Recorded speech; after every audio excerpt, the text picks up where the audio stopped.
दोस्तों इस वीडियो में हम प्रोटोजोआ से होने वाले रोग के द्वारा उनके वाहकों के बारे में और उनके प्रसार के बारे में पढ़ेंगे कि प्रोटोजोआ से जो रोग होते हैं उनके वाहक कौन होते हैं और उनका प्रसार किस प्रकार से होता है।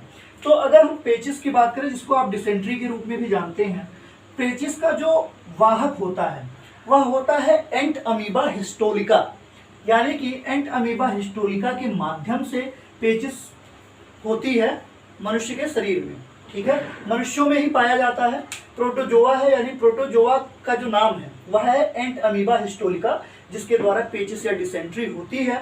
और इसका जो प्रसार होता है वह होता है दूषित पेयजल एवं खाद्य पदार्थ खाने से।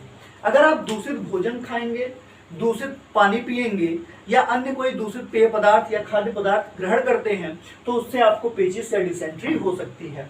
अगला है मलेरिया। मलेरिया का जो वाहक होता है वह होता है प्लाज्मोडियम और इसका प्रसार होता है मच्छर के काटने से। लेकिन मच्छरों की भी एक स्पेसिफिकेशन होता है। वैसे कई मच्छर होते हैं जो बहुत खतरनाक होते हैं, लेकिन जो मलेरिया के लिए वाहक हैं वो दो होते हैं। एक होती है मादा एनीफ्लीज मच्छर, एनीफ्लीज, और एक होती है मादा क्यूलेक्स। इन्हीं दो मच्छरों के काटने से मलेरिया रोग होता है और इसका जो वाहक प्रोटोजोआ है वह है प्लाज्मोडियम। ठीक है, इसके बाद है पायरिया। पायरिया भी प्रोटोजोआ के द्वारा होता है और जो प्रोटोजोआ है वह है एंट अमीबा जिंजीवैलिस। ये कई बार एग्जामिनेशन में पूछा जा चुका है कि पायरिया का वाहक प्रोटोजोआ कौन होता है, तो वह होता है एंट अमीबा जिंजीवैलिस। और यह किसके द्वारा प्रसारित होता है, तो किसी व्यक्ति जिसको पायरिया हुआ हो उसके जूठे भोजन को ग्रहण करने से या उसे चुंबन करने से यह प्रसारित होता है। तो पायरिया जो होता है वह होता है एंट अमीबा जिंजीवैलिस प्रोटोजोआ के द्वारा और इसका प्रसार जूठा भोजन या चुंबन के द्वारा होता है।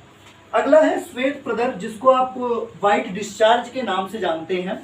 और इसका जो वाहक होता है श्वेत प्रदर का, यानी व्हाइट डिस्चार्ज का जो वाहक होता है वो होता है ट्राइकोमोनास बेंजीवैलिस। इसका जो वाहक प्रोटोजोआ है व्हाइट डिस्चार्ज का वह है ट्राइकोमोनास बेंजीवैलिस और यह प्रसारित होता है लैंगिक संभोग के द्वारा। जब कोई व्यक्ति श्वेत प्रदर से ग्रसित हो तो वह लैंगिक संभोग के द्वारा ट्राइकोमोनास बेंजीवैलिस के द्वारा इस रोग से ग्रसित हो सकता है। अगला है स्लीपिंग सिकनेस, यानी कि सोने की बीमारी।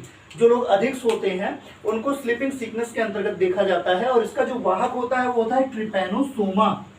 और ट्रिपैनोसोमा वाहक है किसका? स्लीपिंग सिकनेस का, यानी कि सोने की बीमारी का। आप लगातार सोते रहेंगे, घंटों घंटों सोते रहेंगे, तो ये ट्रिपैनोसोमा के द्वारा होता है। और इसका जो प्रसार होता है वह सीसी मक्खी के काटने से होता है। आप देखते होंगे बड़ी बड़ी मक्खियां होती हैं कुछ, उन मक्खियों के काटने की वजह से ये ट्रिपैनोसोमा नामक प्रोटोजोआ मनुष्य के शरीर के अंदर अपना घर कर लेता है और उन्हें स्लीपिंग सिकनेस की बीमारी हो जाती है। तो यह इसका प्रसार होता है सीसी मक्खी के द्वारा। यह हो गई पूरा डिस्क्रिप्शन दोस्तों।